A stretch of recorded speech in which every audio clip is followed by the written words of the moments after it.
A lot of this isn't going to make sense to you, and I'm sorry about that.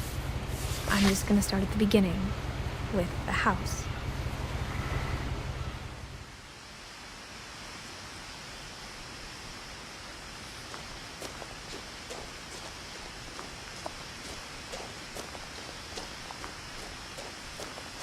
I lived here until I was 11, but I wasn't allowed inside half the rooms.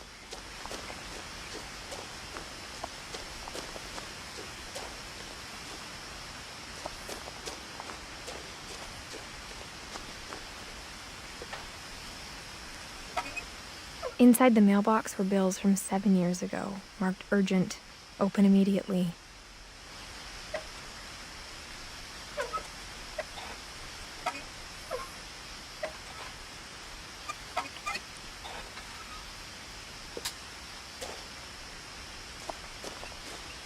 I hadn't been back since my brother Lewis's funeral.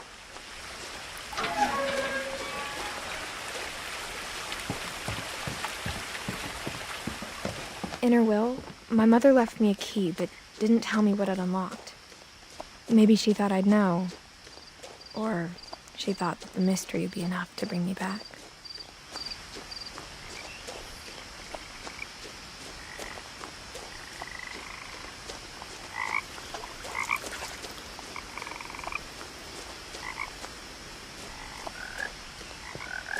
The truth is, even after I inherited the house, I never thought I'd come back to it.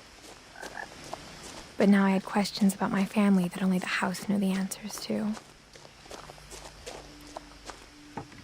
The woods around the house have always been uncomfortably silent, as if they're about to say something but never do.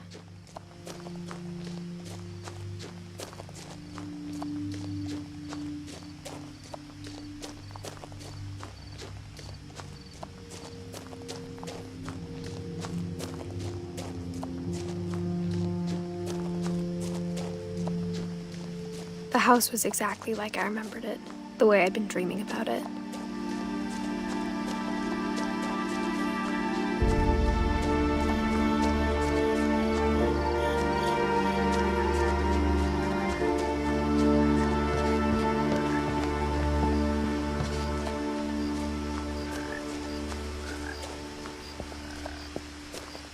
As a child, the house made me uncomfortable in a way I couldn't put into words.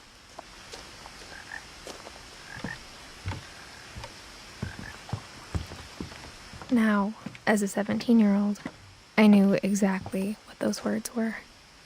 I was afraid of the house.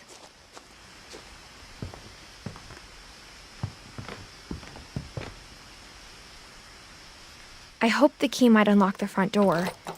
It didn't.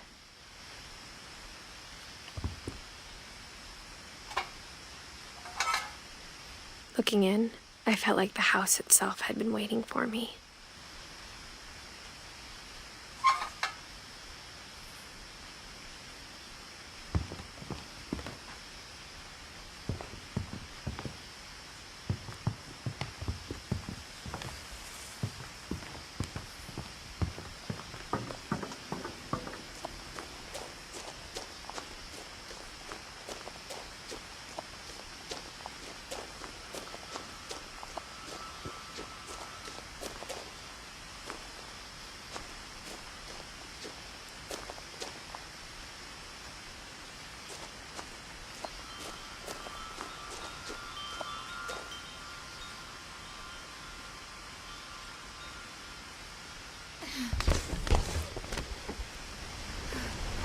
Crawling through the doggy door used to be a lot easier when I was 11.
The power had been turned off the night we left.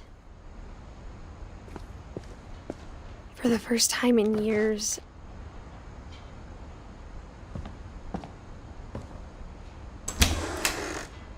I felt like I was home.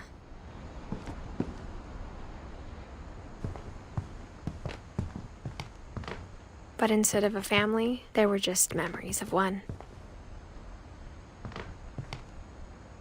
Like how only one restaurant would deliver to our house, so we had Chinese a lot.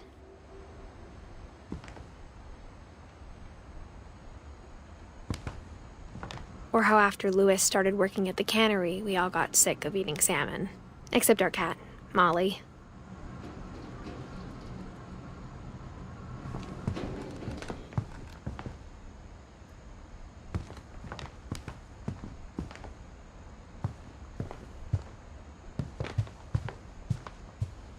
The table was still a wreck from the night we left.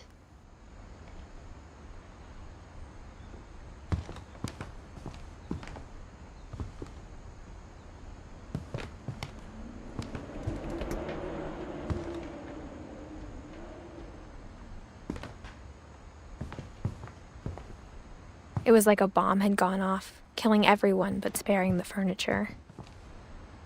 My mom was the only one of us who could imagine Great-Grandma Edie living in a nursing home.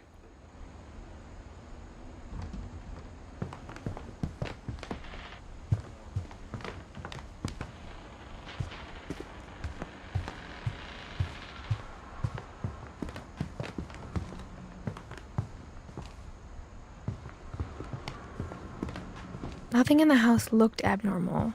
There was just too much of it, like a smile with too many teeth.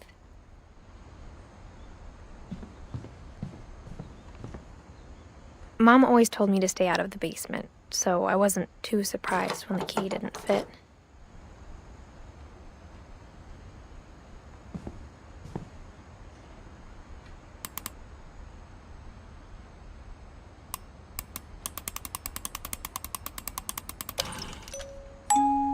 Great-Grandpa Sven built a music box for Barbara, along with the rest of the house.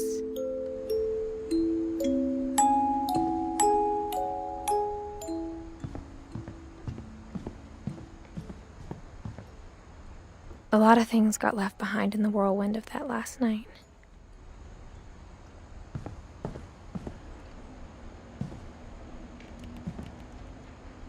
My mom wasn't much of an optimist, but she never stopped believing that my brother Milton was alive.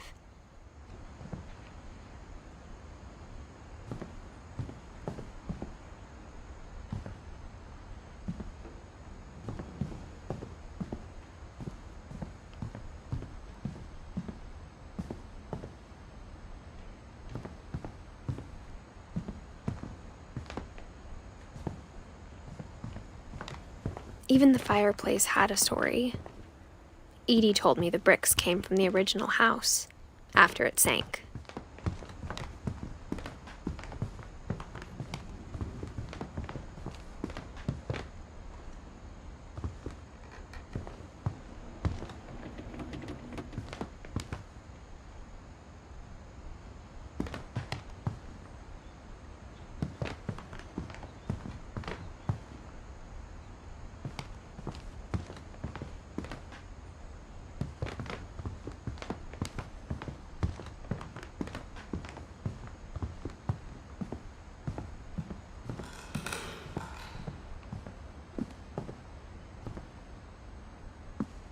After Milton disappeared, Mom sealed up all the bedrooms.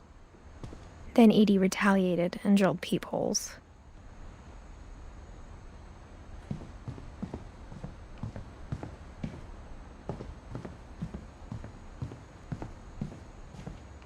I spent a lot of time playing in Great Uncle Walter's room. I think my mom sometimes regretted not sealing it up.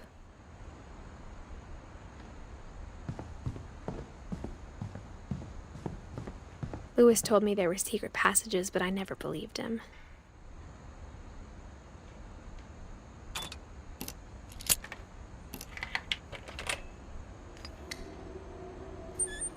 Turns out, my mom was really good at keeping secrets.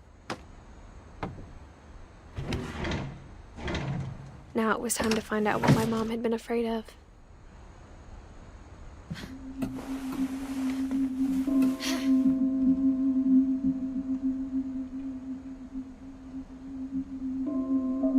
From the paintings on the wall, it was clear my brother Milton had been here before me. Reading this, maybe it sounds like I had a plan.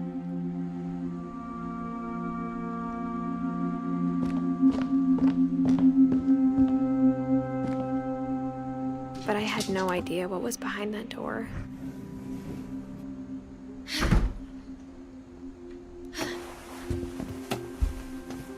Just like I had no idea where all this was gonna lead.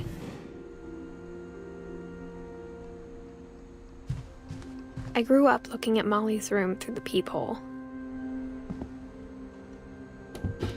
Molly's gerbil had a tiny bedroom with its own even tinier gerbil cage.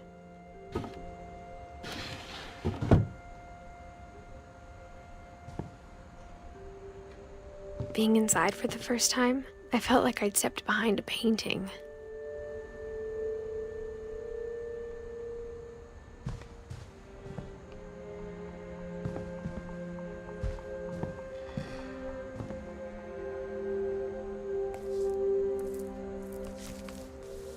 December 13th, 1947. Dear Diary, I'll be gone soon, but I wanted to tell somebody about what's gonna happen. It started when Mom sent me to bed without dinner. I woke up and I was starving, so I looked around for something to eat.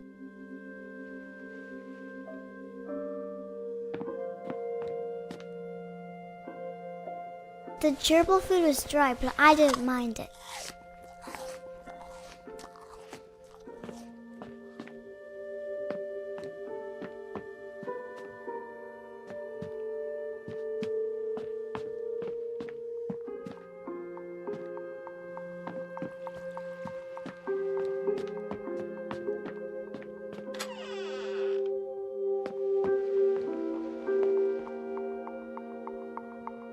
I kept eating and eating.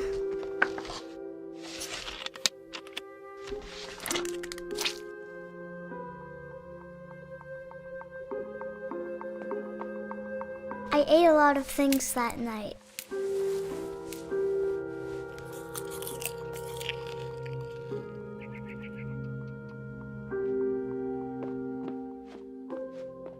Then I heard chirping outside my window.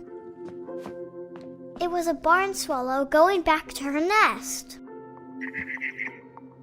I reached out for her.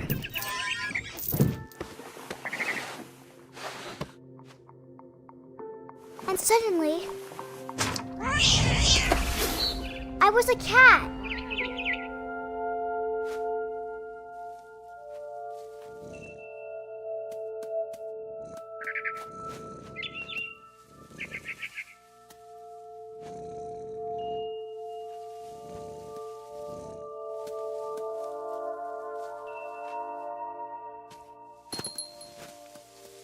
I tried to be quiet, but the bird was really scared.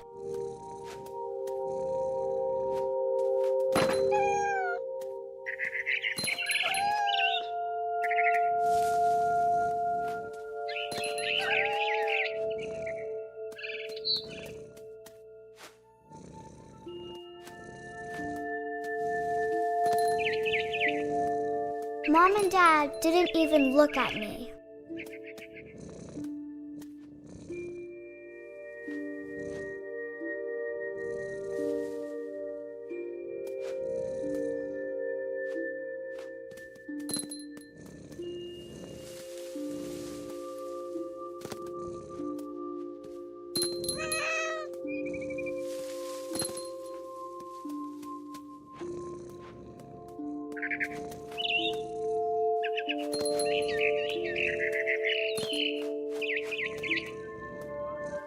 I jumped and I almost got her.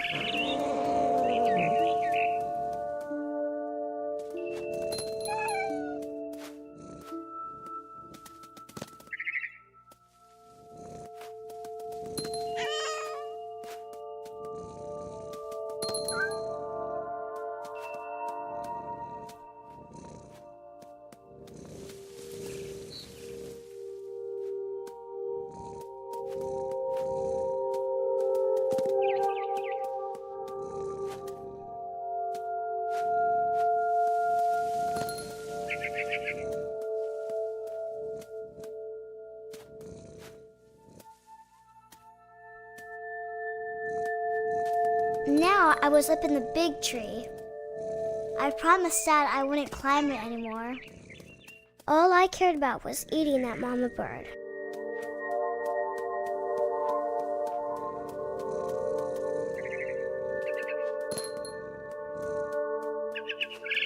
I gobbled her up. And suddenly, I was an owl. First, all I heard was the wind. Then I heard little teeth nibbling in the grass.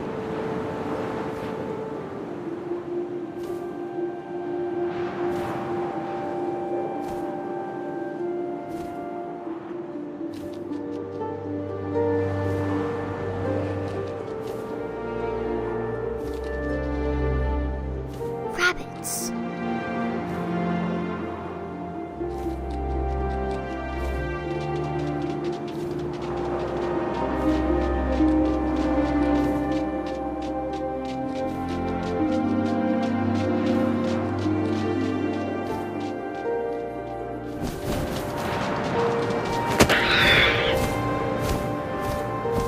I imagined his face looking up and seeing mine through my talons.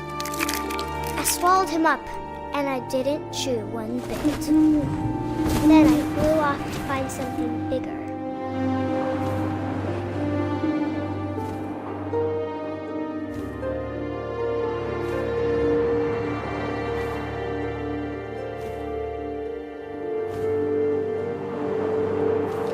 A mama rabbit.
She was almost too big to carry. I started choking, but I couldn't stop eating. And suddenly, I was a shark.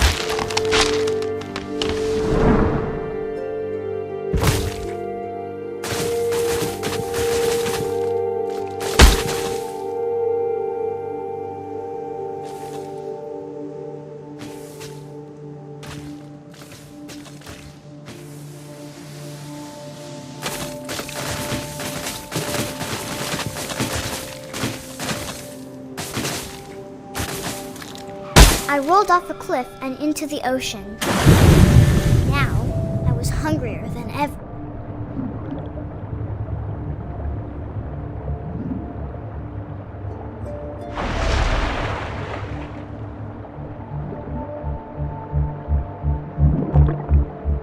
I wanted fat, juicy seals.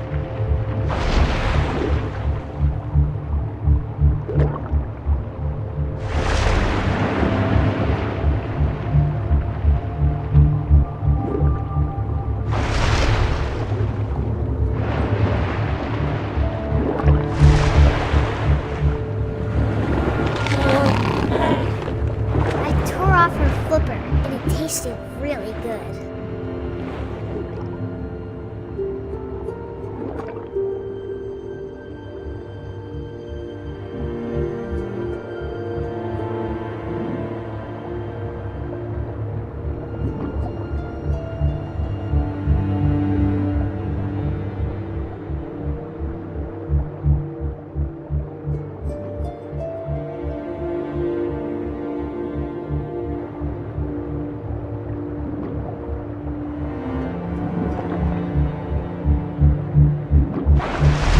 grabbed on tight.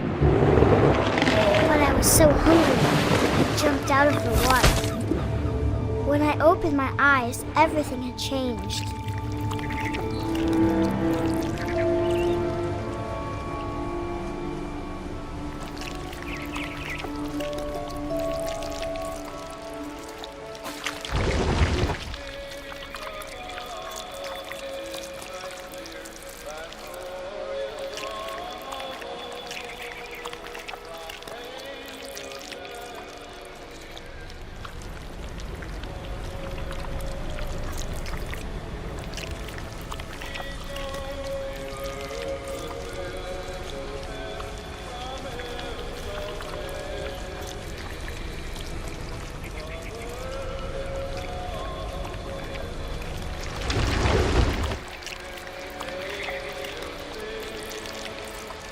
Now I was a monster, and I smelled people everywhere.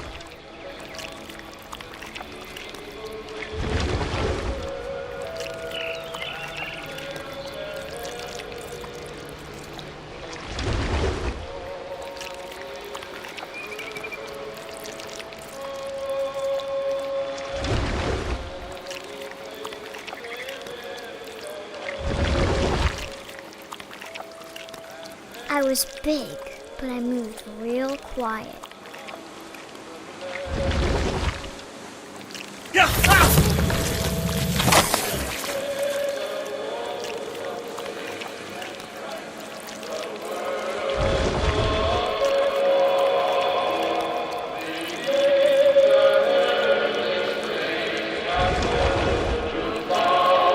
I wanted to stop, but also I didn't.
After the last passenger, I was still hungry. And across the water, I smelled something new. Something I had to have, so I swam towards it.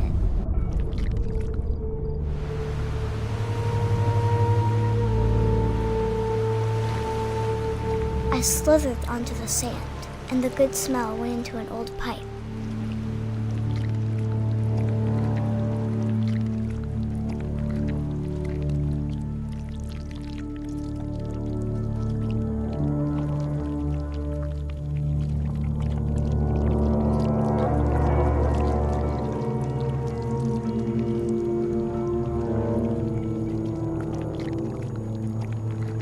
I got closer and closer.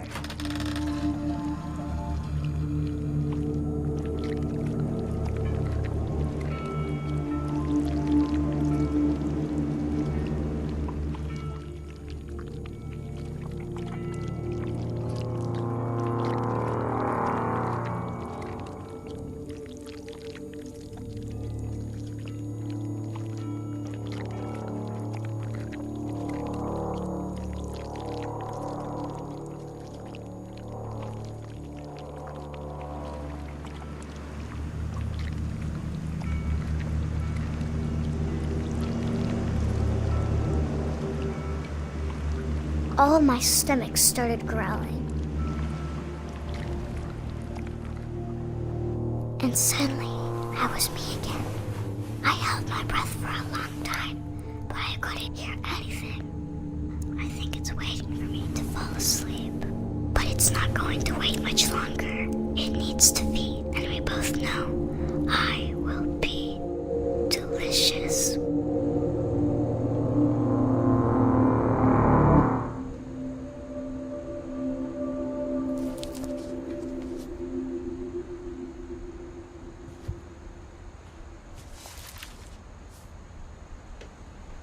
I'm not sure if I believed all of that, but I'm sure Edie would have.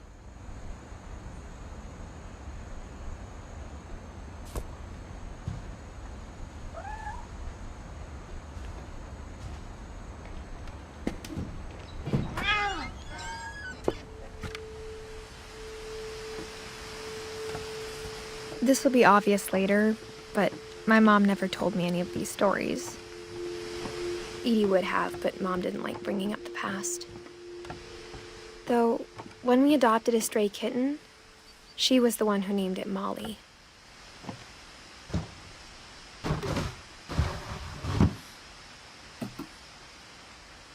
I spent a lot of time in Great-Grandma Edie's room.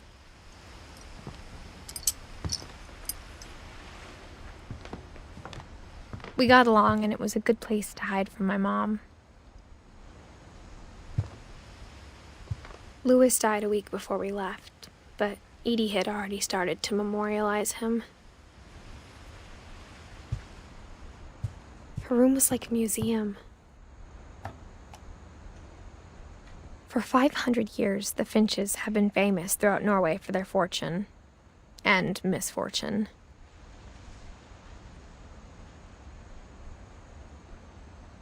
Odin Finch buries the latest victims of the family curse, his wife Ingeborg and their newborn son, Johan. On January 7th, 1937, he set sail with his family and his house, hoping to leave the curse behind. But 40-foot waves off the coast of Washington send the house and Odin to the bottom of the sea. Odin's daughter Edie, with husband Sven and baby Molly, step ashore on their new home, Orcas Island.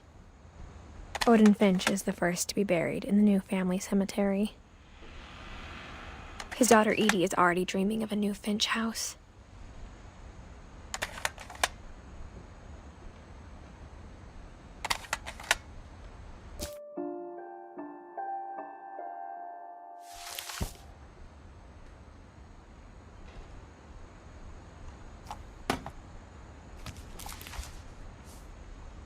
Whatever's wrong with this family, it goes back a long ways.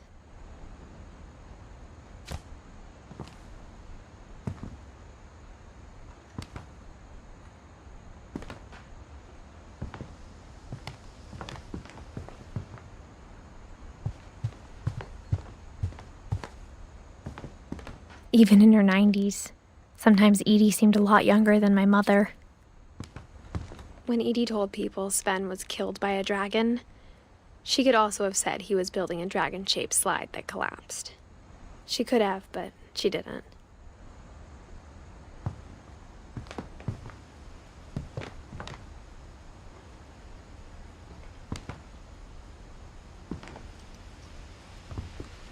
One summer, they evacuated the island, but Edie refused to go. For a few weeks, she was a celebrity. I hadn't thought of myself as Edith Jr. for a long, long time.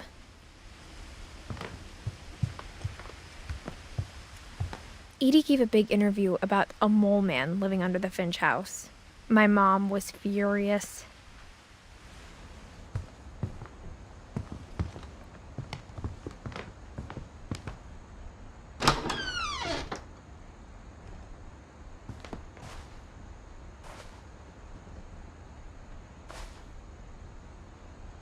The only trace Grandpa Sam's first wife, Kay, left on the house was the pink bathroom. It was a pretty big trace.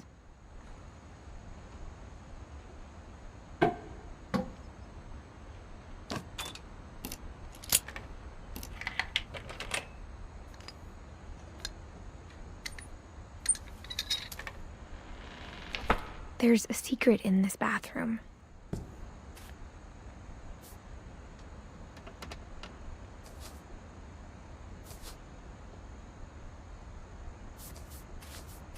It's in the last place you would look. It isn't in the cupboard. It's hidden in this book.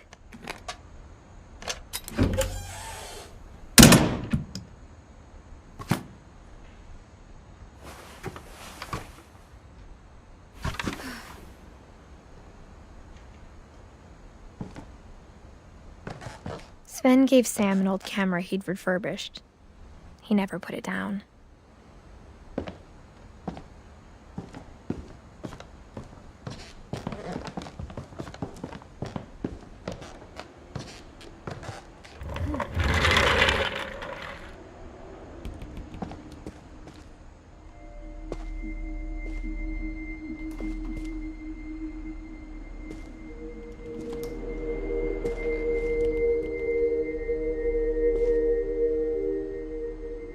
I knew Grandpa Sam had a twin,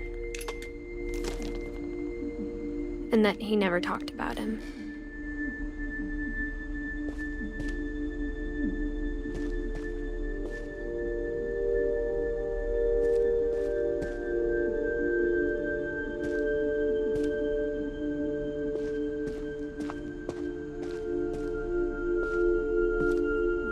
I guess my grandpa didn't like history any more than my mom did.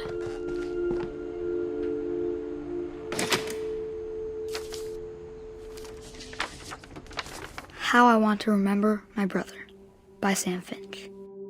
The thing I remember is that when he made up his mind, that was it.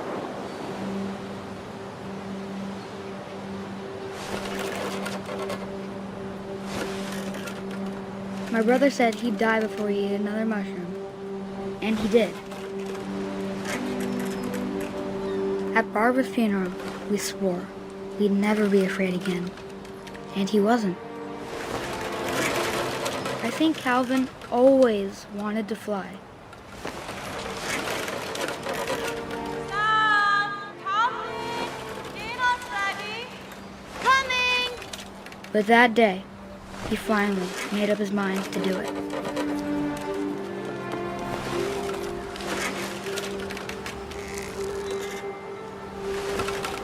I told him going around was impossible. Maybe if I hadn't said that. Calvin, I'm not gonna tell you again. Maybe if the wind hadn't picked up. Then maybe he'd still be here. But I doubt it. I think he'd already made up his mind. That's what I want to remember about my brother.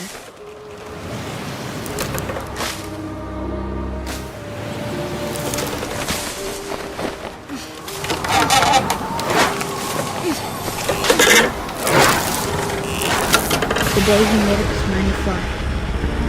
And he did.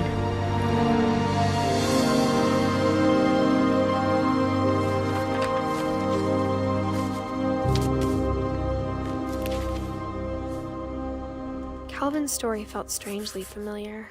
When I was younger, I remember trying to do the exact same thing.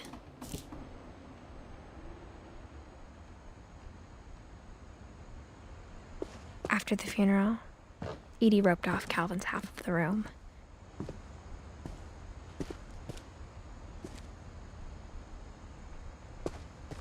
Mom said Grandpa Sam enlisted at 18 and never set foot in the room again.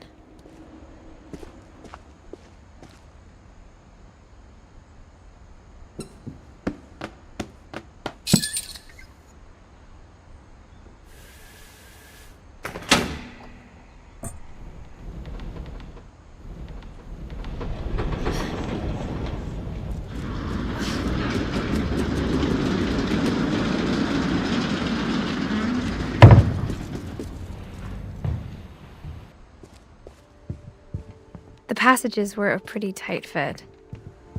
They'd obviously been built for smaller hands and bellies.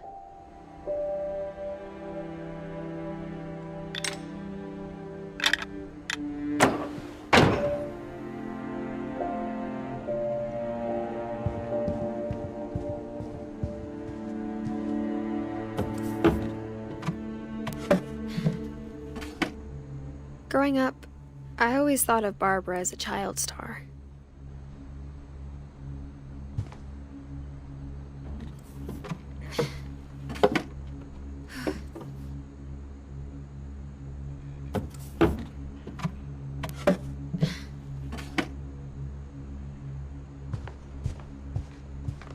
I never thought about how hard it must have been for her afterwards.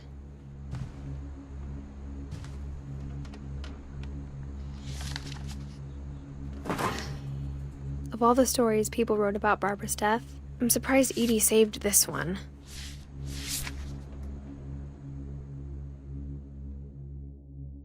Old Jack here with another ghastly tale inspired by America's most unfortunate family.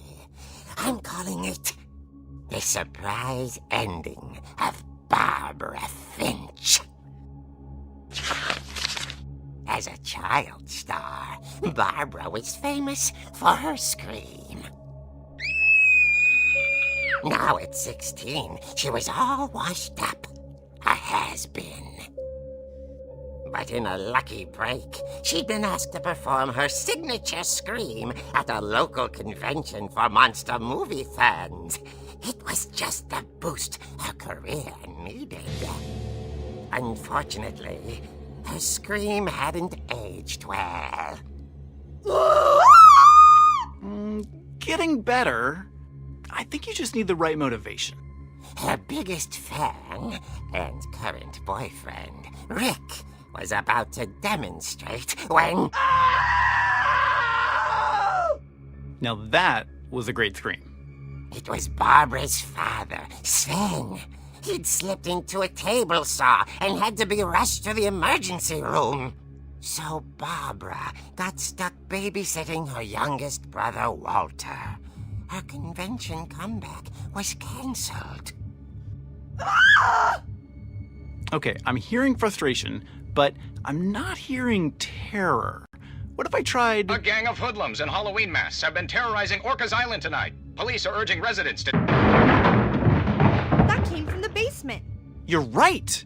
Also, I loved your delivery on that. Why is your basement door locked? Because my dad likes making puzzles and secret passages. There's a key hidden in the music box. The secret is to keep winding and winding until finally the key pops out. Thanks, babe. I'll be back in a sec. 20 minutes later, Rick hadn't returned. So Barbara went to look for him, right on cue. She reached for the music box.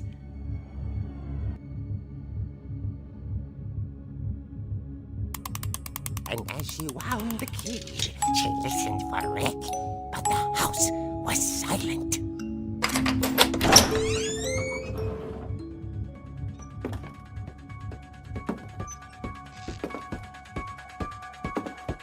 She found Rick's crutch and imagined the worst.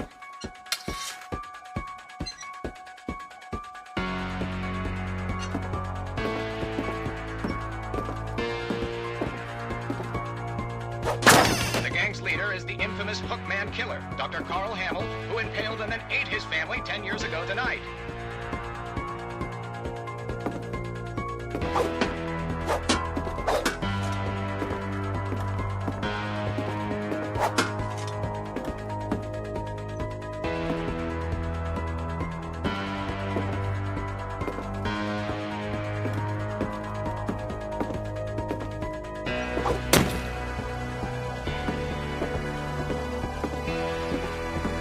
The old fridge rattled and grew still.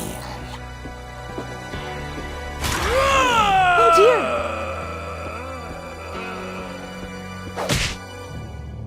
Oh! Rick? Barb, relax. I was just trying to scare you to help you find your scream. Well, I'm not scared, Rick. I'm furious. Then act furious. All I'm getting from you now is that you're hurt and confused and She threw him out, but she kept a little something to remember him by. Barb, have you seen my other crutch? And she was still holding it when she fell asleep watching the late picture show. Hours later... Barbara! Walter, what's going on up there? Ah! Okay, I'm coming up, but if this is a trick, you're dead, Walter.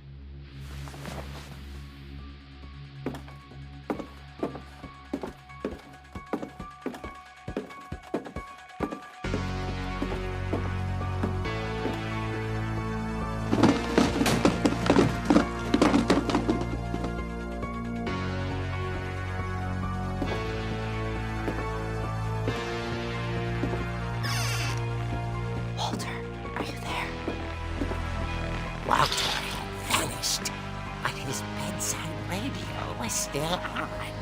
Orcas Island police describe the man as 6 feet tall, with a steel hook for a hand. Residents are urged to lock all doors and windows and notify the police of any suspicious activity. Barbara turned, saw the hook man, and was speechless. He was quite smashing. And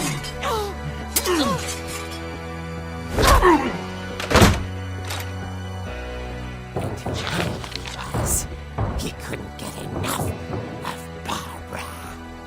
Okay, Barbara, there's gotta be another way out of here.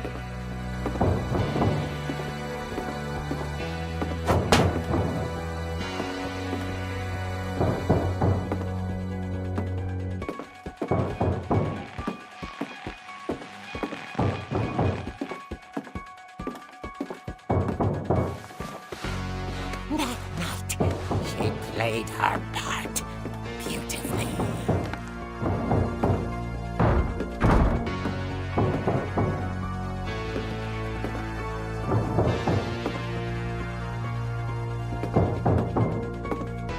She thought about abandoning Walter, but just couldn't do it.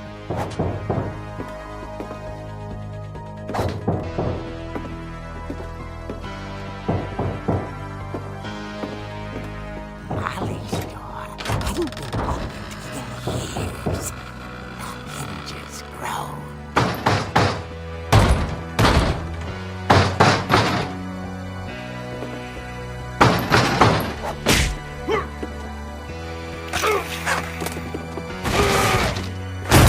He wasn't moving, but she sensed the story might not be over yet.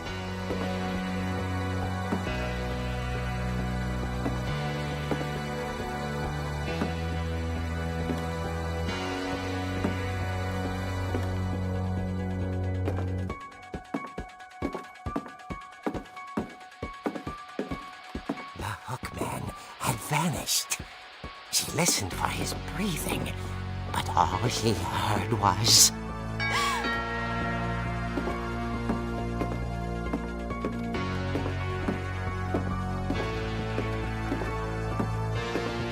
At the door, she heard whispering.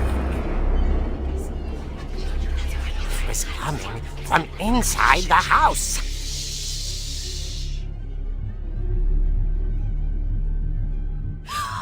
Oh dear. The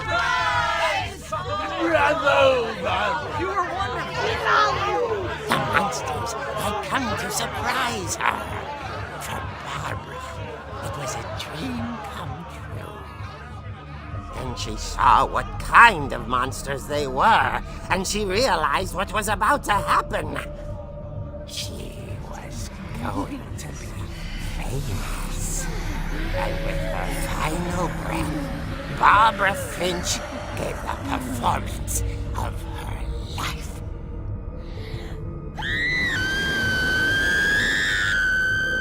I wasn't there myself, but I hear Barbara was magnificent. Poor girl. She had a taste for stardom. But unfortunately, so did her fans. Of course, the police blamed it all on poor Rick, who disappeared the same night. And little Walter? Hiding under his bed the whole time. He took it all pretty hard, but that's another story.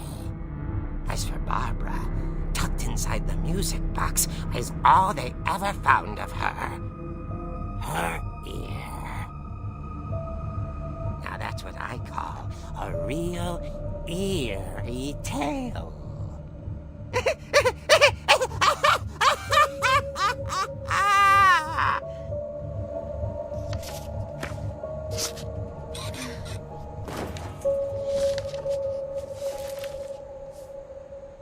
Edie told me all Barbara wanted was to be remembered, as absurd as that comic was. Maybe what Edie saw was a happy ending.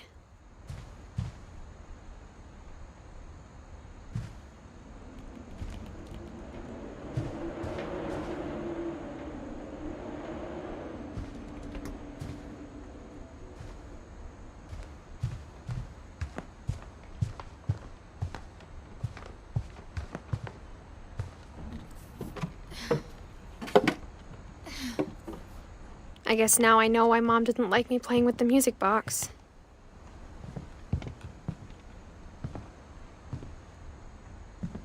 Whenever people ask me about my family, the first thing they always want to know about is Barbara.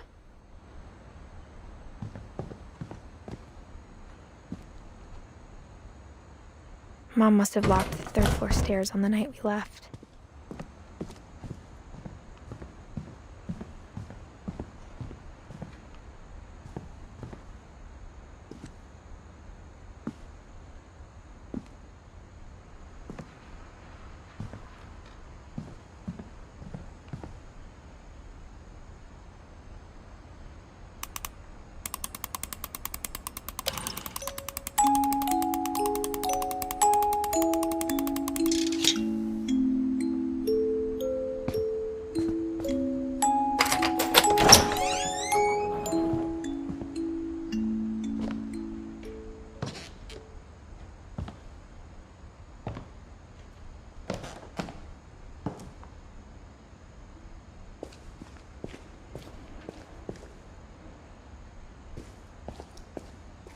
Mom said the basement was off limits, unless I wanted another tetanus shot.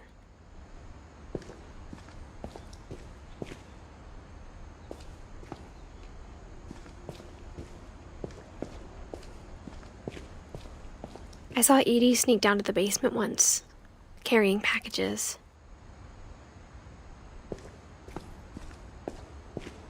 I thought maybe she was hiding presents.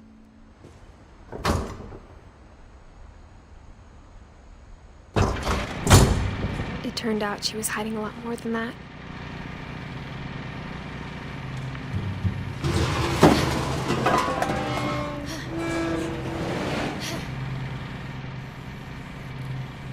I remember asking Mom once about where Walter had gone. She said after Barbara died, he got as far away as he could. If there's a pattern in all these stories,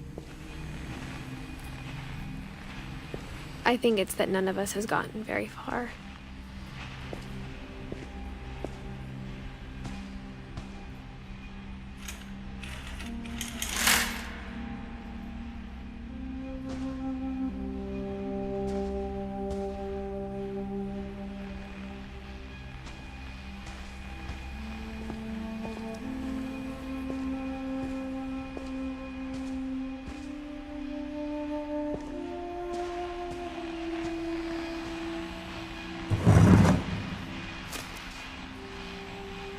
Goodbye, everyone.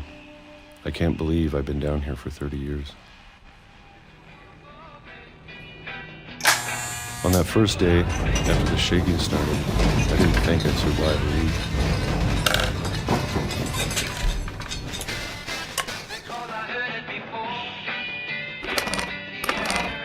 But after a few days, I settled into a routine.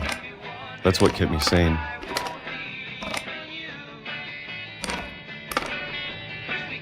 Having a schedule, living for today. I always expected to be dead tomorrow. But if you wait long enough, you get used to anything.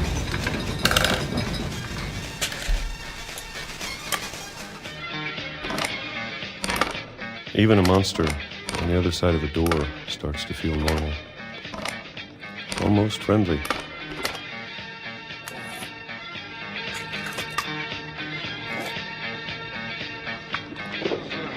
And then one day, everything just stopped. Whatever that thing was, it was gone. Maybe it got tired of waiting. Or maybe I just got tired of being afraid.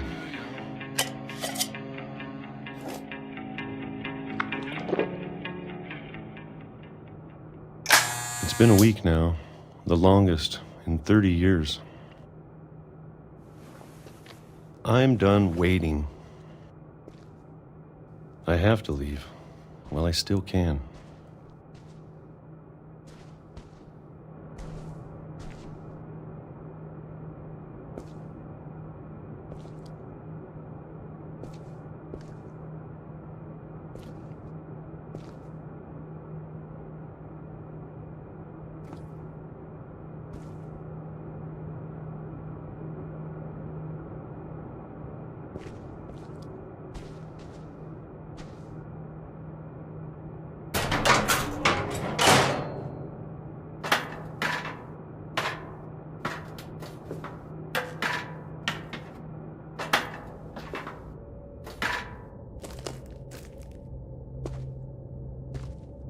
I know it's out there, somewhere.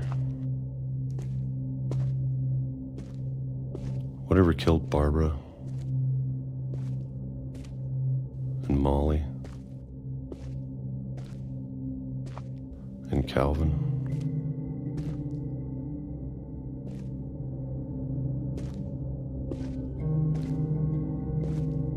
Maybe this is all a mistake. But I need to stop living the same day, even if it kills me.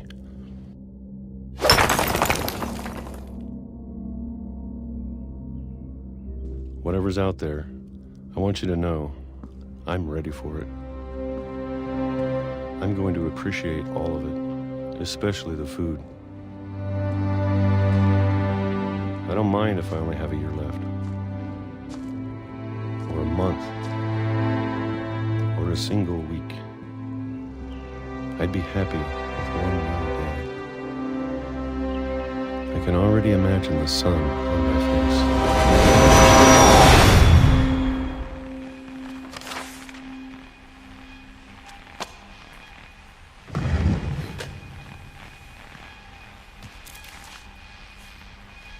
Walter died when I was 6. I can't believe my mom never told me he was down here. I'm sure my mom was trying to protect me.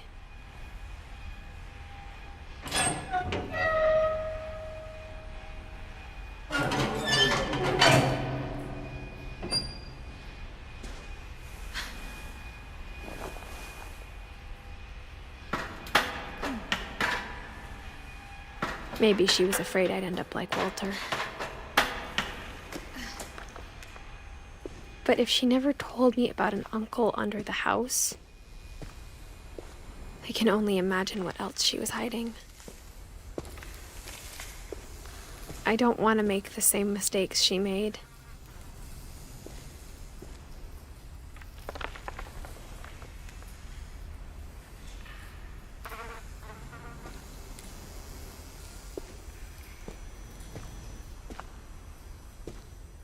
Trying to bury something that's still alive. Now that there's only one of us left, or maybe 2, I thought it was time I heard the stories for myself and found out what happened to everyone else. But now I'm worried the stories themselves might be the problem. Maybe we believed so much in a family curse, we made it real.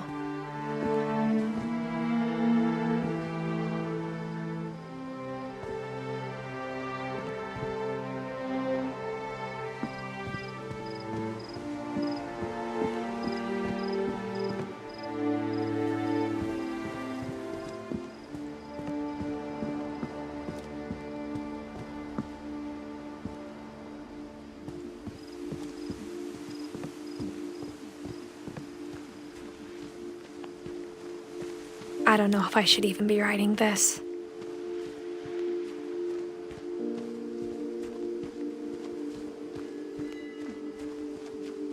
Maybe it'd be better if all this just died with me.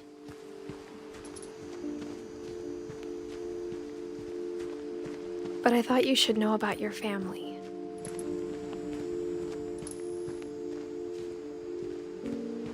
And the history you're a part of.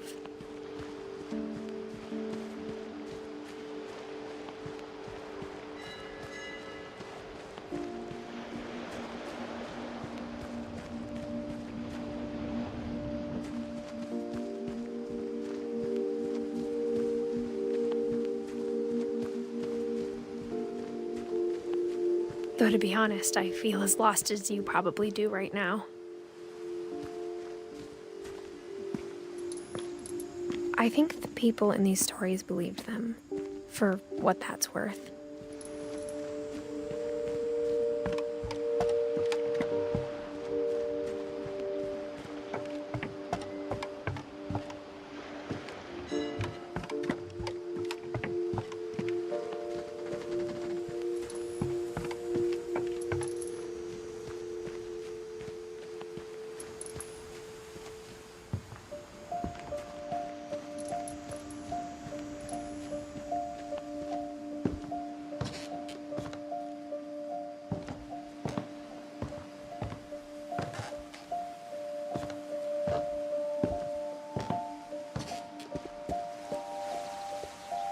And when you look at the house, that history of imagination and stubbornness and madness, any of it seems possible.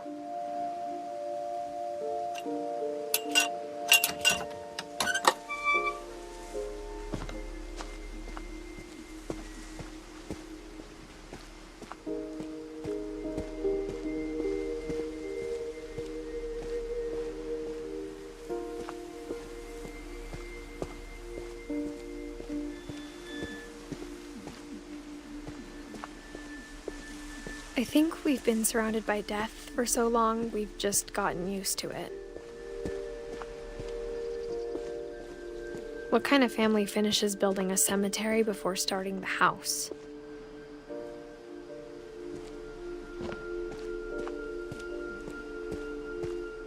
It's embarrassing for me to admit this, but the pet cemetery made me more uncomfortable than the human one. 3 of the gerbils were mine, and 2 had been my fault.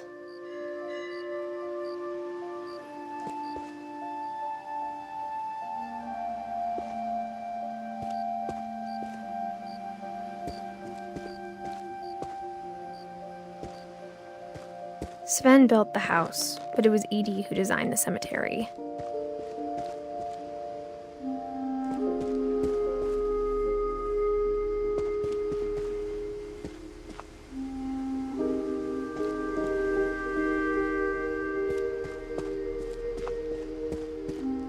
I'm sure Odin's monument had been Edie's idea. My mom was always trying to move on, but for Edie, the past never went away.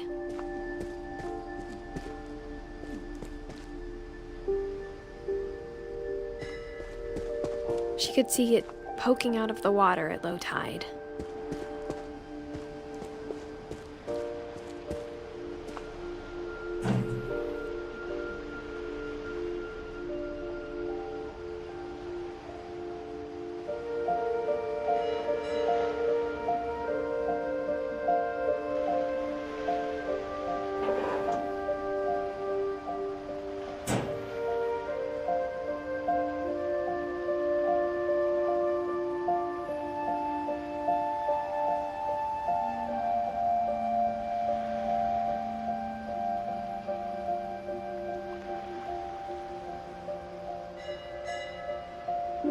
Edie said she dreamed about the old house every night.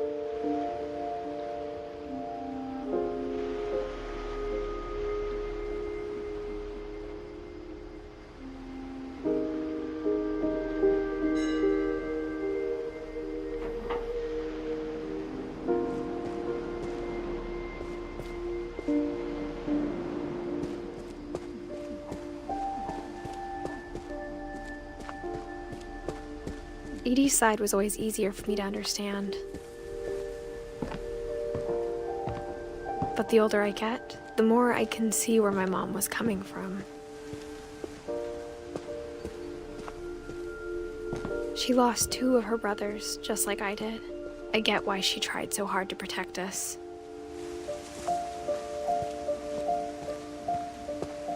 There's so many things I wish I could ask my mom now. Part of me thinks this is what she wanted all along. For me to come back someday and find everything out for myself.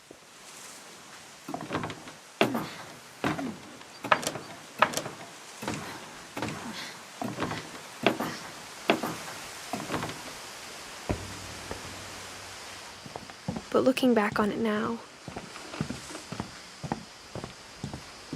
if she told me there was going to be so much climbing, I never would have come when I was 22 weeks pregnant.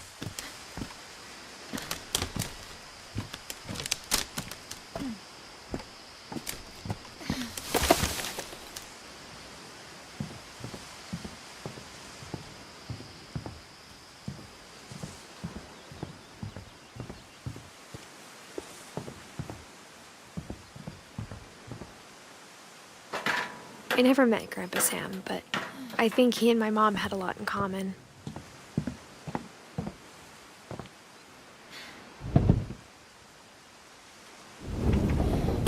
They were both pretty intense.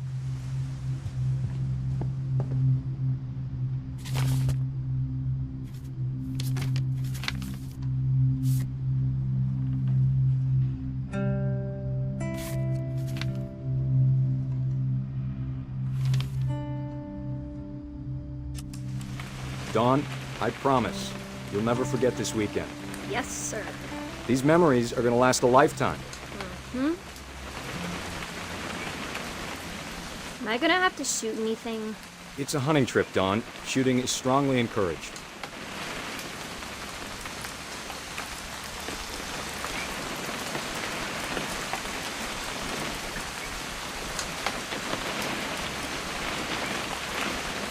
What? Perfect. It's gonna rain the whole weekend, isn't it?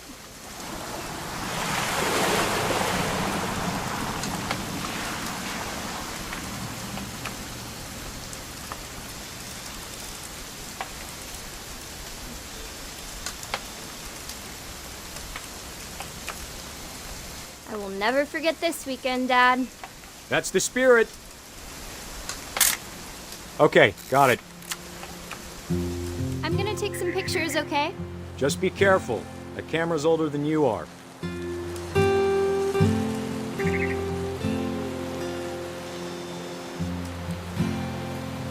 Definitely should not have drunk all that coffee.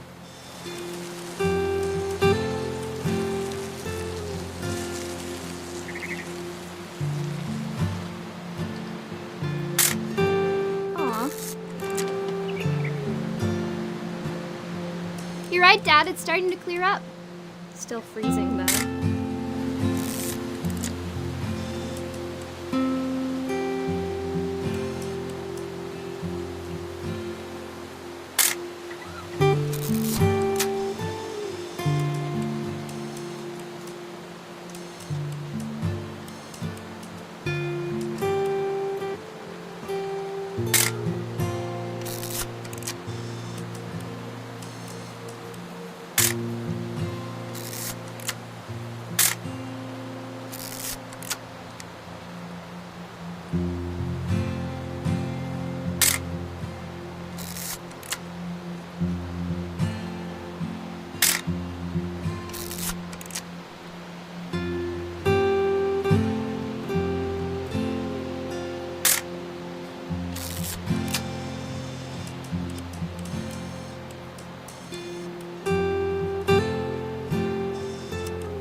Nothing quite like being outside.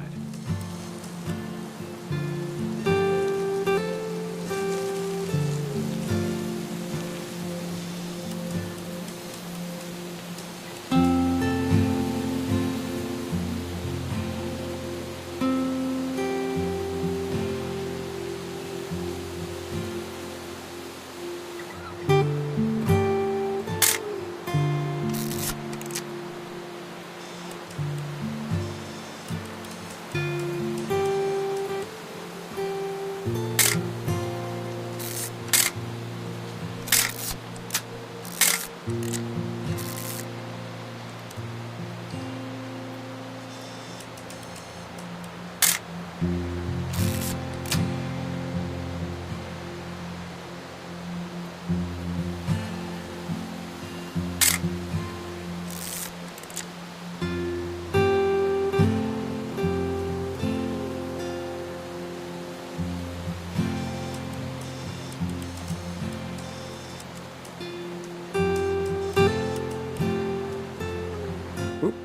A little more gas in the tank, I guess.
Hold still while I take a picture of you.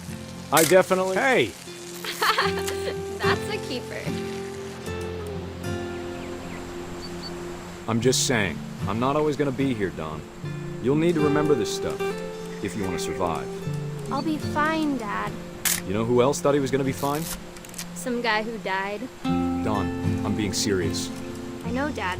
You're always serious. Doesn't being out here make you want to chill out? Well, to tell you the truth, I haven't been out here in 20 years. Don, don't you think you could find something more interesting to photograph? Last time I was with my brother Calvin. Man, that was a great trip. Your grandpa Sven taught us how to fish, how to build a fire. We found an old logging trail. There were deer everywhere. I bet if I could remember where that trail was, we'd spot a buck for you in no time. You don't need to waste any more film on me, kiddo.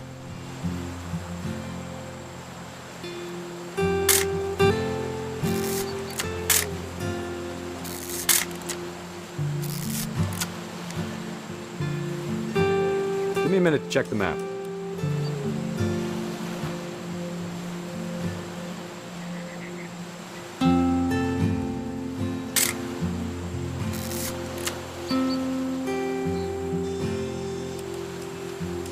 Let's see.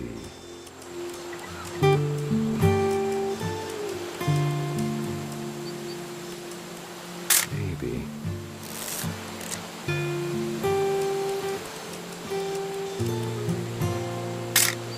Or was it?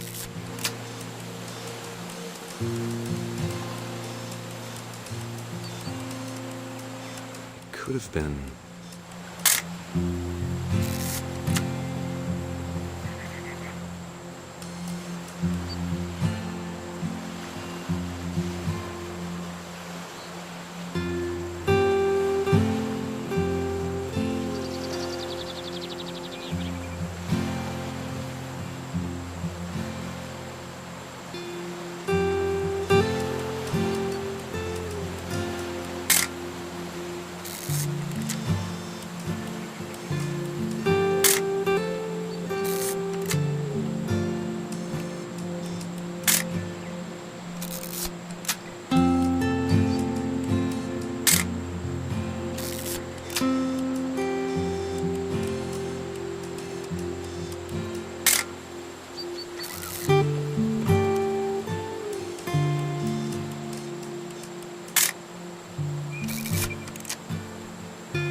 Eyes, Dawn.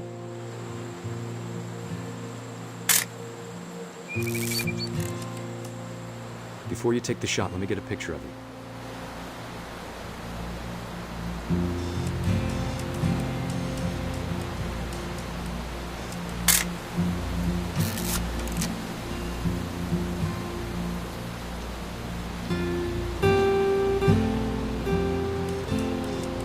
Dad, I... Just breathe. Turn off your imagination. Focus on your target.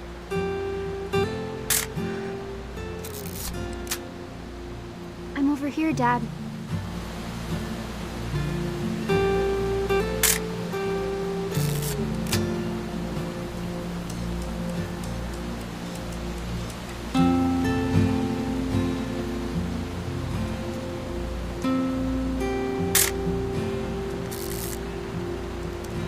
Let me get behind you.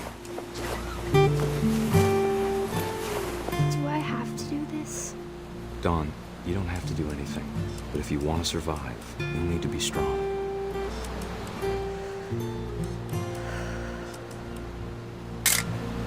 Now keep yourself squared up, elbows down, like we practiced, whenever you're ready.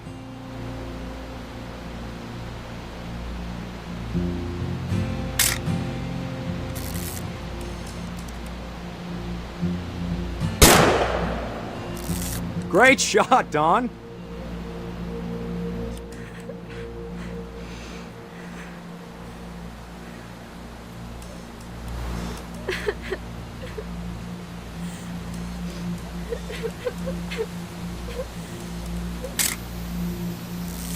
I'm proud of you, Dawn. Always remember that, okay?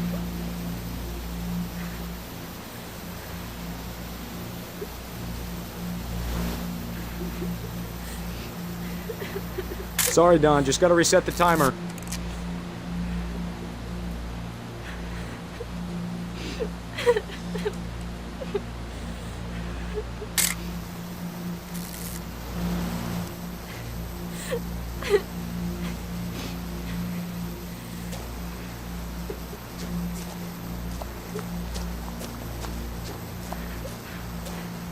Hang on, kiddo. Just trying to get a shot of the two of us together.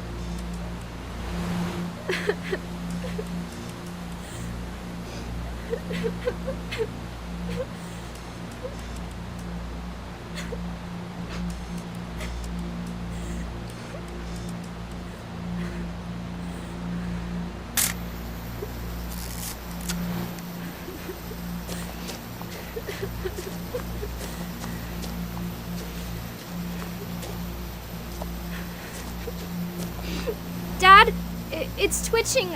I think That's it's totally so... normal, Don. Just focus on the camera. Try not to think about... Dad!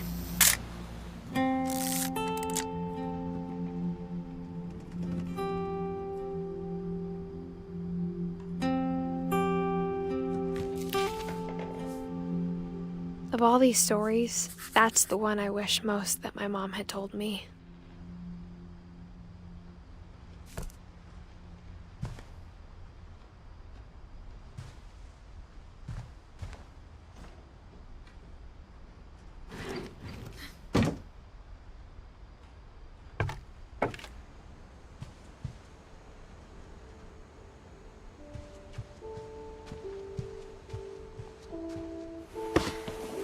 After Sam died, my mom and Edie got really close. They'd both lost a lot.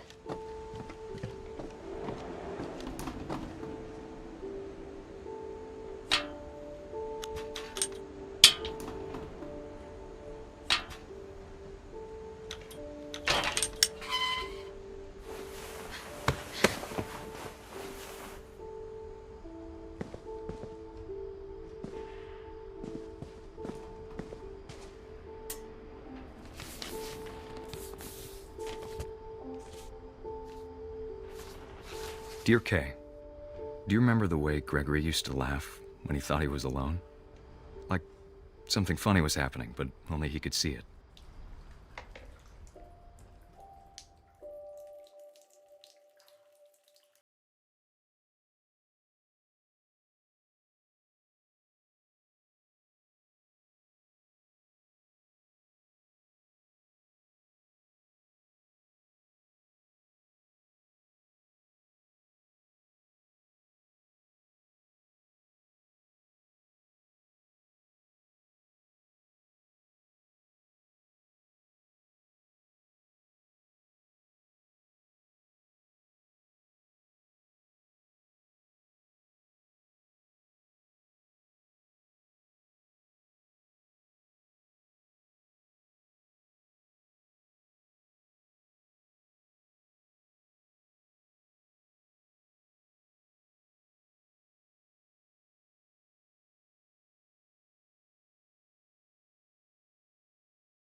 silly it sounds.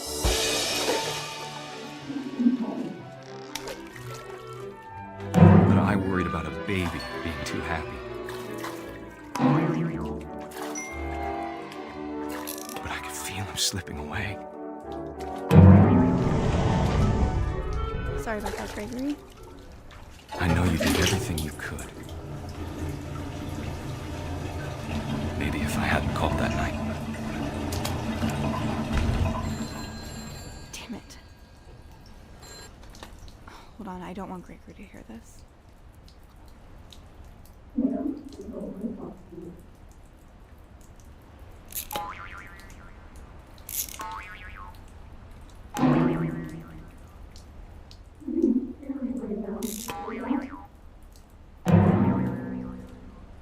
I wish he could have told us about the world he saw.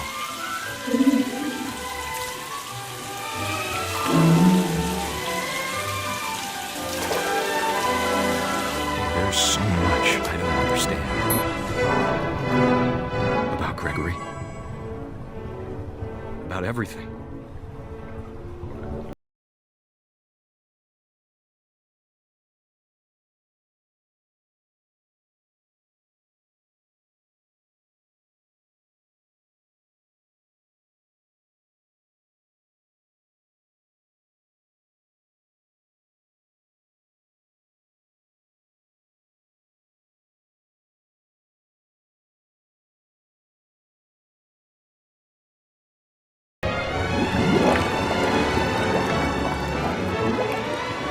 I'm sure he's happy. And he'd want you to be happy too. Good luck, Kay. Love, Sam.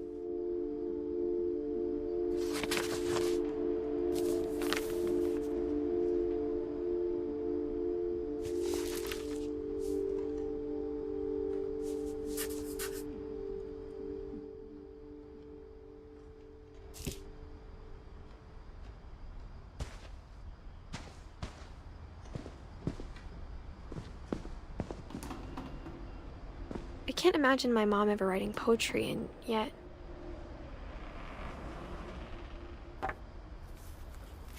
A poem for Gus, who always said the wedding was a bad idea. Our father never hit us kids, at least not very hard, before the day my brother said with teenage disregard that he'd be dead before he'd see a wedding in our yard.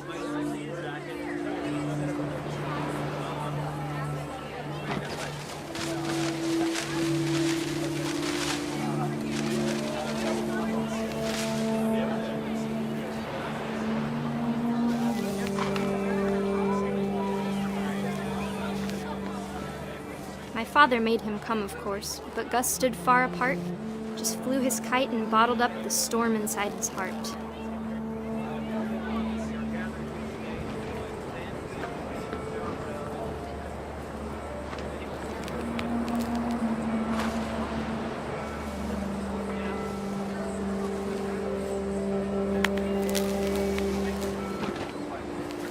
I tried to talk him out of it, but though he'd never met her, "We don't need a stepmom," were the words that I now pronounce you husband and wife. You may kiss the bride.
When the time for photos came, Dad ordered him to come here.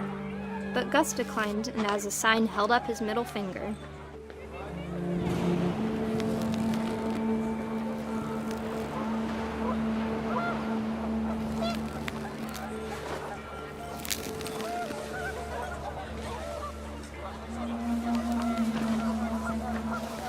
The wind picked up and panicked geese appeared and quickly went.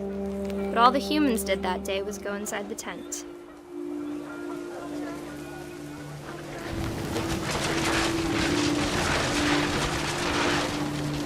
The rain came down in buckets then, but no one seemed afraid that nature might destroy the tent our dad had crudely made.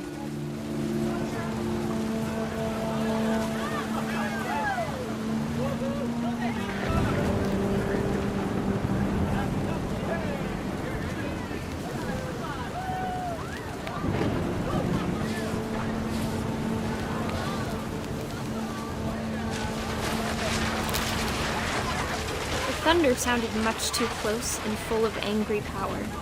But all my father said to this was, "Make the music louder."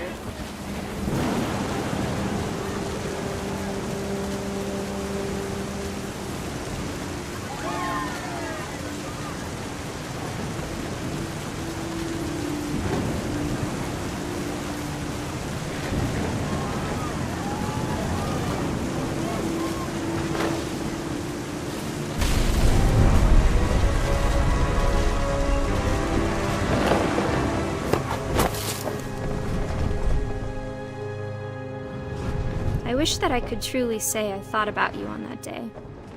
Out there on the beach alone, just you, the wind, the sea, and foam. But I didn't, until we found you.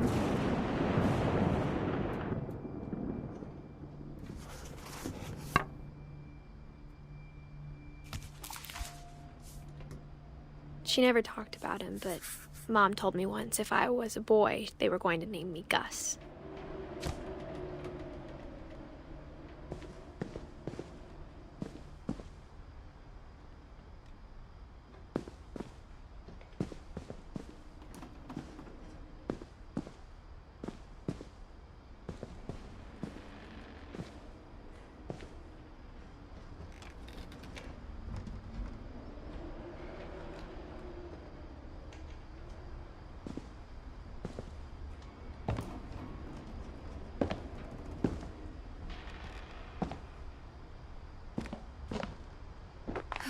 My mom moved up to the loft after her brothers died. At the time, it was as far away as she could get.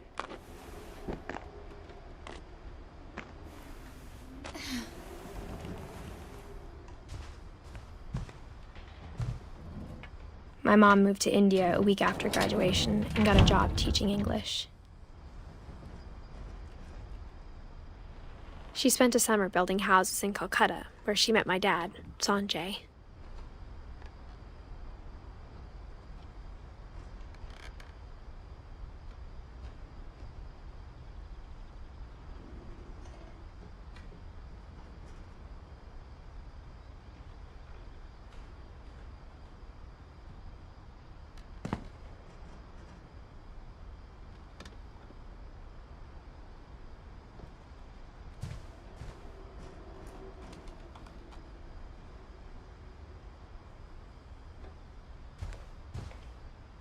Religion was another thing my mom never talked about, but I think it helped her a lot after her dad died.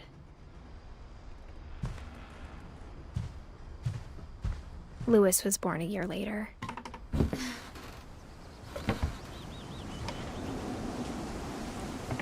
When my dad died, I don't think Mom knew where else to go. I'm sure Edie was happy to have her back, The house had to get a little bigger, but Edie was used to that. And for a while, things were good. Almost normal. But it didn't last. The beginning of the end was Milton's 10th birthday, when Edie gave him a castle.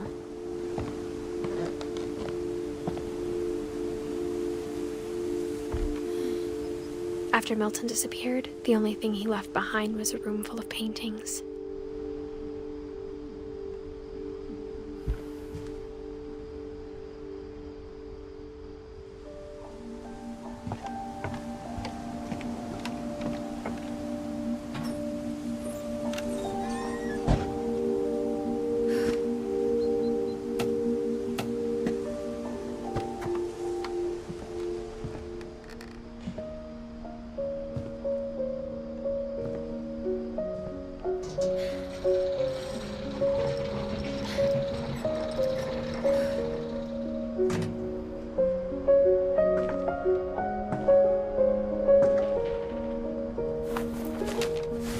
Milton Finch in The Magic Paintbrush.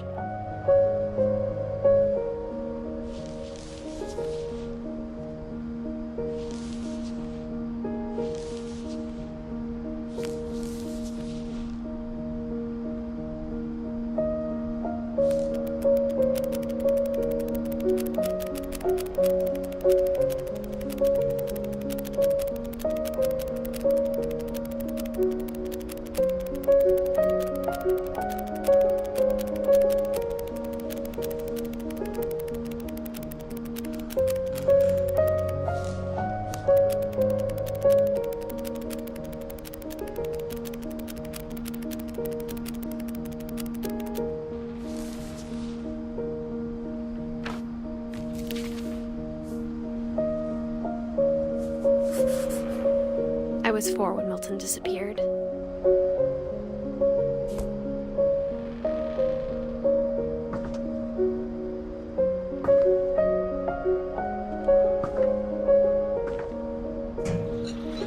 Mom spent months searching for my brother.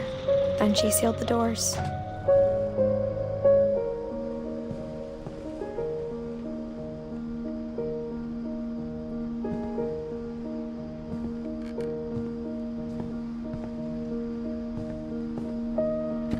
Whatever Milton had found in the house, Mom didn't want it getting out.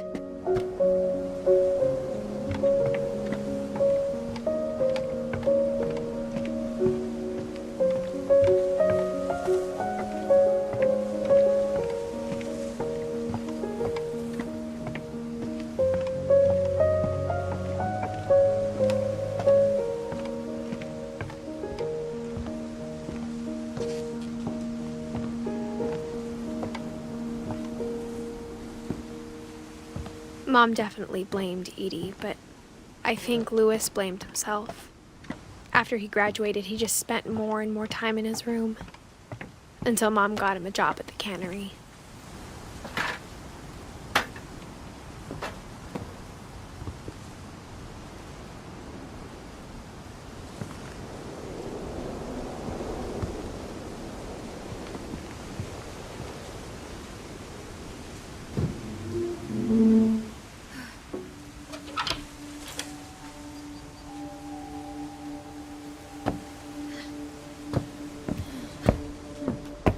Louis's room smelled very, very familiar. That part of him lived on. Louis and I spent a lot of time playing games together, but he was surprisingly bad at them. He died a lot.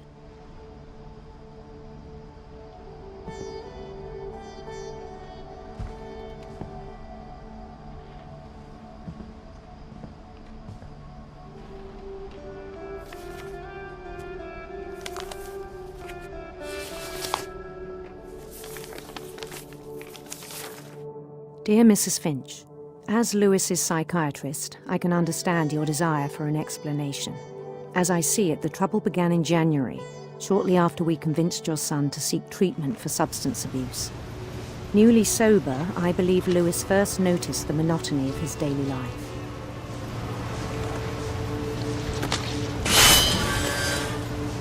He kept working at the cannery.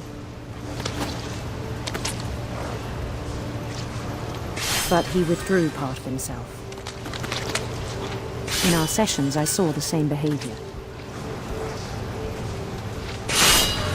His mind began to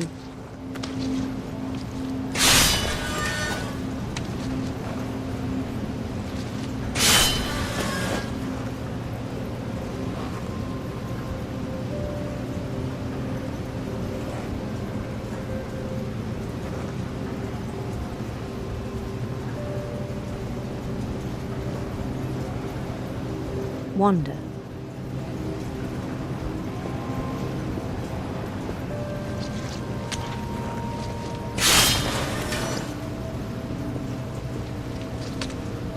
I asked him to describe it.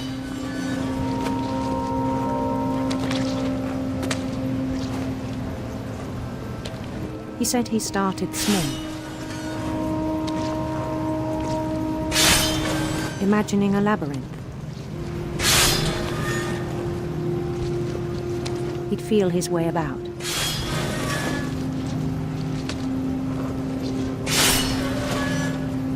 Then something moved. Bats. And toads.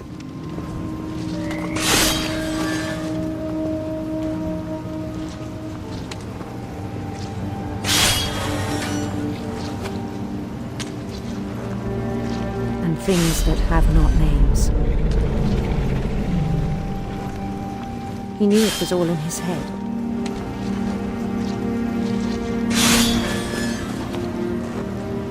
But he took it very seriously.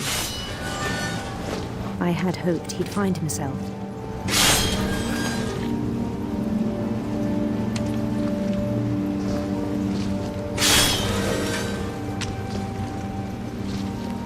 But he found something more. I worried about him then.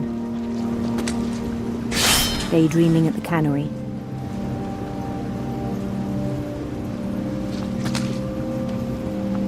I spoke with his boss. But he said Lewis had become a model employee. Methodical, tireless, focused.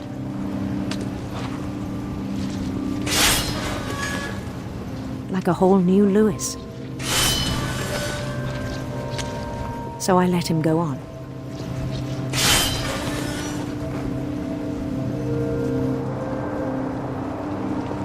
I even encouraged him. It seemed very promising at first. He told me he'd made a new friend.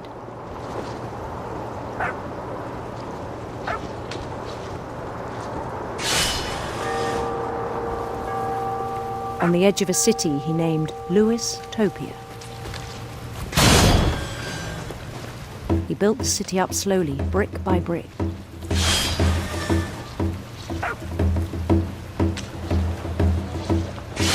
Then he made musicians.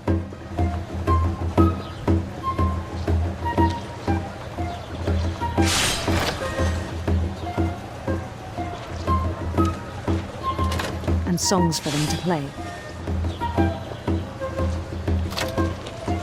He talked about starting a band. And he was always humming something. Every day his imagination grew stronger.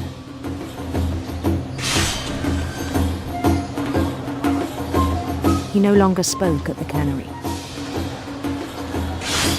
But his chopping was as reliable as ever.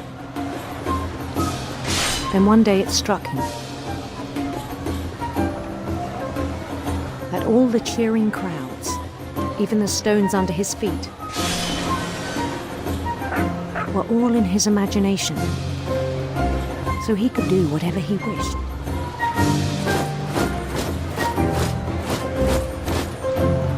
He held an election for mayor. And he won.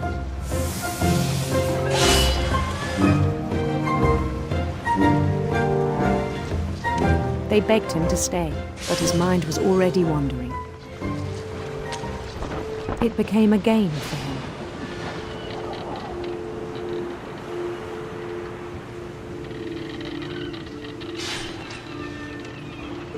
He'd conquer a city, then immediately push on.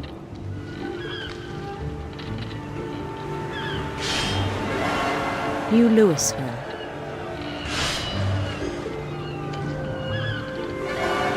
St. Louis. He started drifting away from our reality.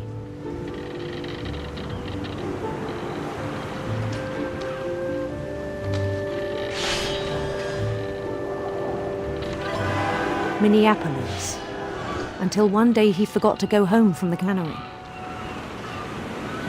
Even as his mother pleaded with him, part of Louis kept sailing on.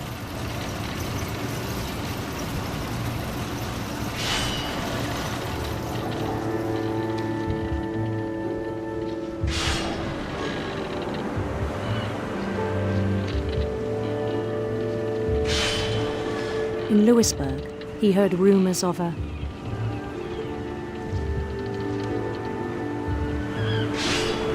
beautiful prince.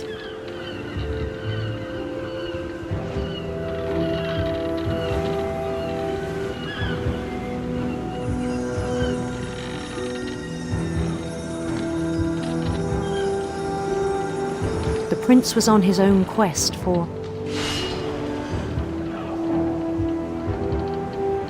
sinister serpents.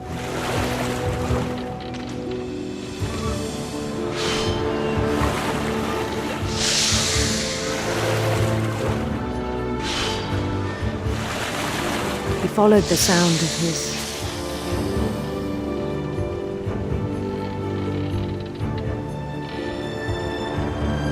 silver harp.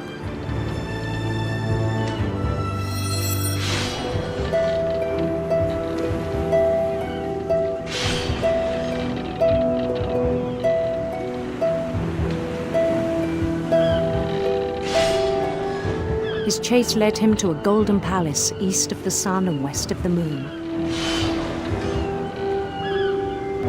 Even then, his logic remained sound.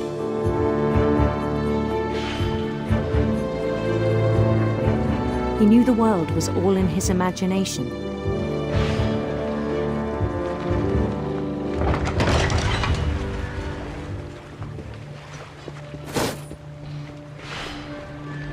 But he was so proud of having created it. In his own eyes, he'd become something greater than a king.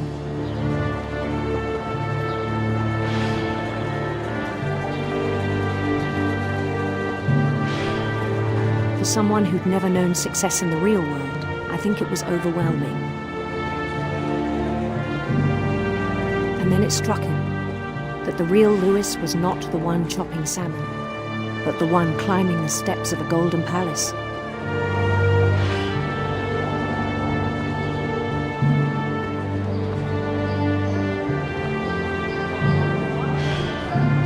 My imagination is as real as my body, he told me.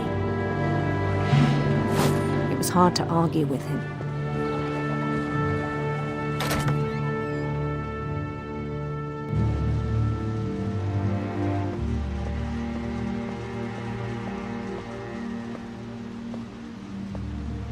He began to forget the world we know.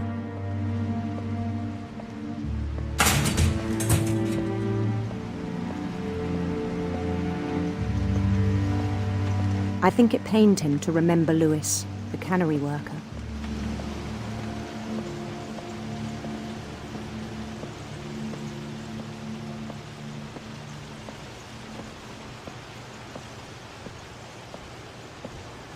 He began to despise the man with a royal contempt.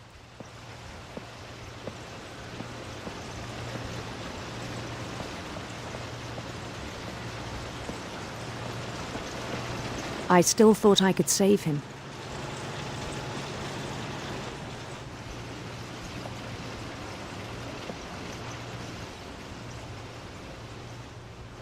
Even after he said he was being crowned king over all the lands of wonder.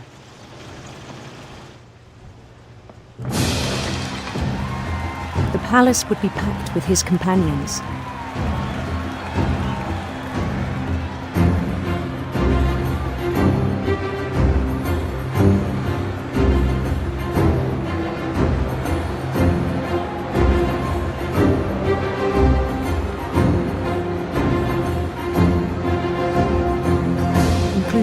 Chinese calico he'd insisted on inviting me.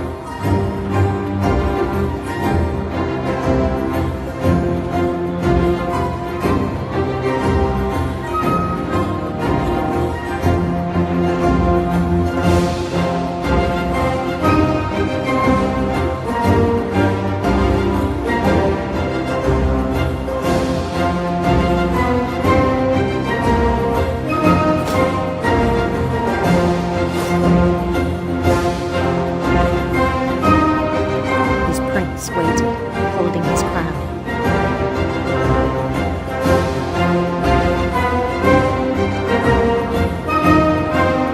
There was only one thing left to do.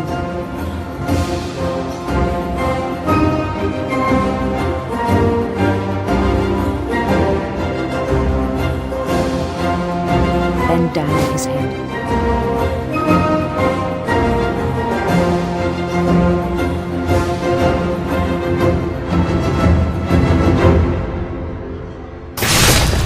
The rest I think you know. Mrs. Finch, your son was a kind man who will be missed by all of us who knew him.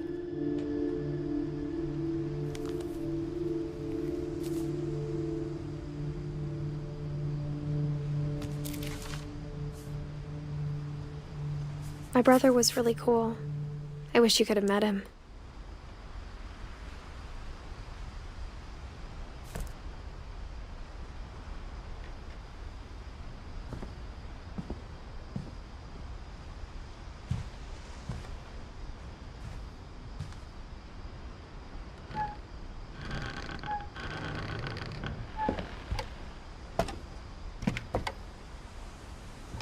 On the way back from Lewis's funeral, my mom told me to start packing. She waited until the day before we left to tell Edie. I'm not sure if she wanted to make it easier or harder.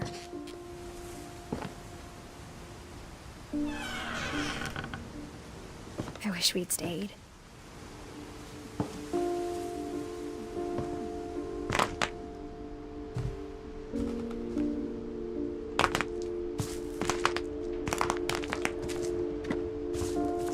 But I understand why we left.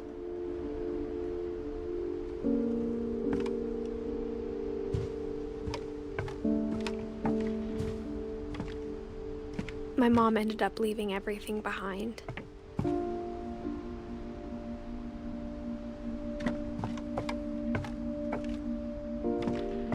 What happened that night had been coming for a long time. Maybe it should have come sooner.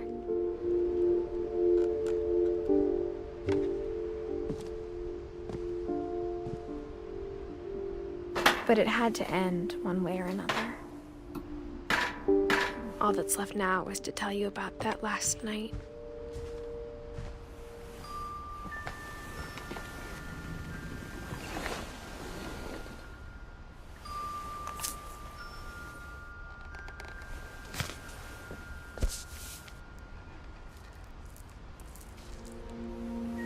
That whole last day, Edie just watched us pack and didn't say a word.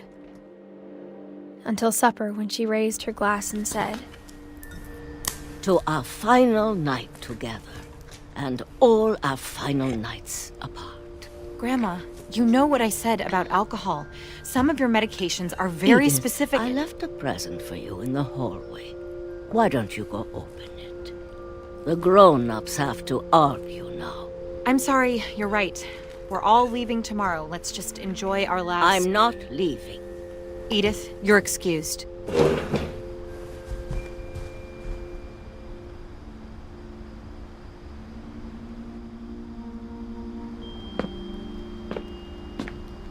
The power had been shut off that morning, but Edie always had plenty of candles.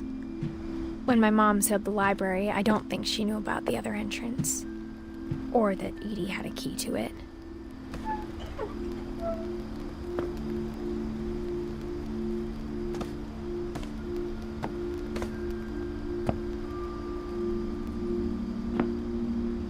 That thing you're afraid of isn't going to end when you leave the house. Edith has a right to know these stories. My children are dead because of your stories! I think it's best if Edith and I leave tonight.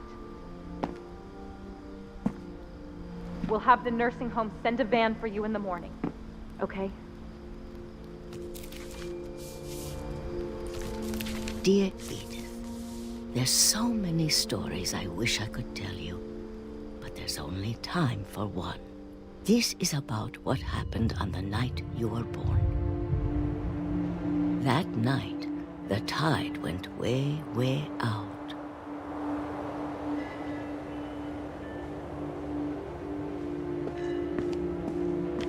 It was the first and last time I ever saw the old house aground. There'd been an earthquake out in the middle of the ocean. They called it the lowest tide in 1,000 years. God, it smelled awful. You know, I've seen that house every day of my life.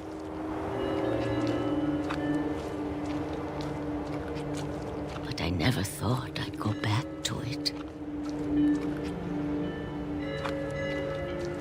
When the fog rolled in, I lost my way.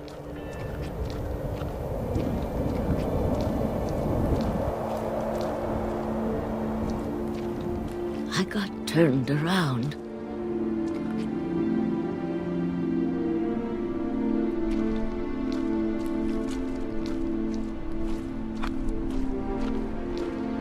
I started seeing things.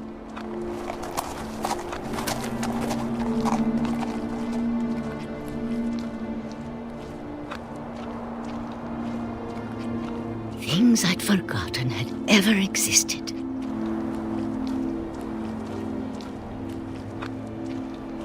But when I saw them, they felt like old friends.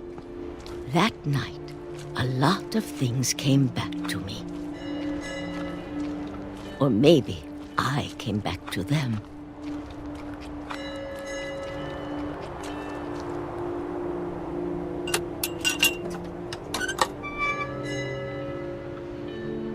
Things I can't explain, but that I need you to try and... Edith, what are you doing in here? It's mine. Edith! Mom, you're gonna rip it! Let go! I kicked and screamed, but Mom dragged me to the car. I never saw Great-Grandma Edie again. The next morning, the van came to pick her up, but she was already gone. After that, we moved around a lot.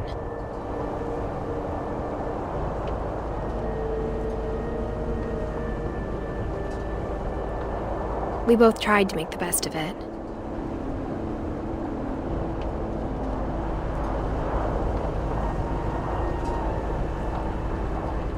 A few years went by.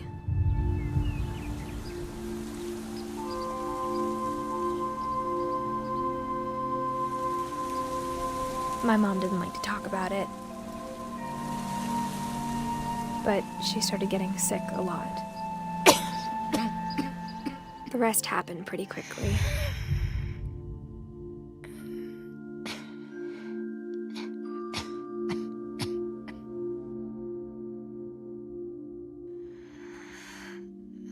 She got better for a while,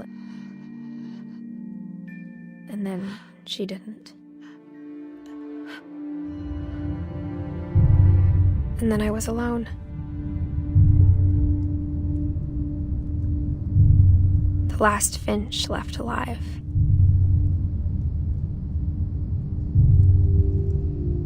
Until I found out about you. I'm still not sure what to tell you about all this. If we lived forever, maybe we'd have time to understand things. But as it is, I think the best we can do is try to open our eyes. And appreciate how strange and brief all of this is.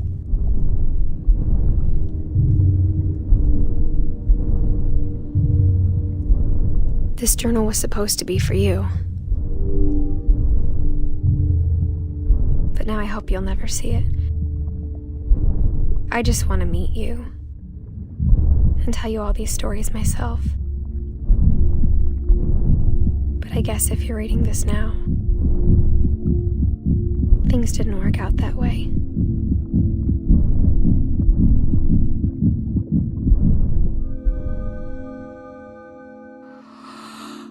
This is where your story begins. I'm sorry I won't be there to see it. It's a lot to ask, but I don't want you to be sad that I'm gone. I want you to be amazed that any of us ever had a chance to be here at all. Good luck.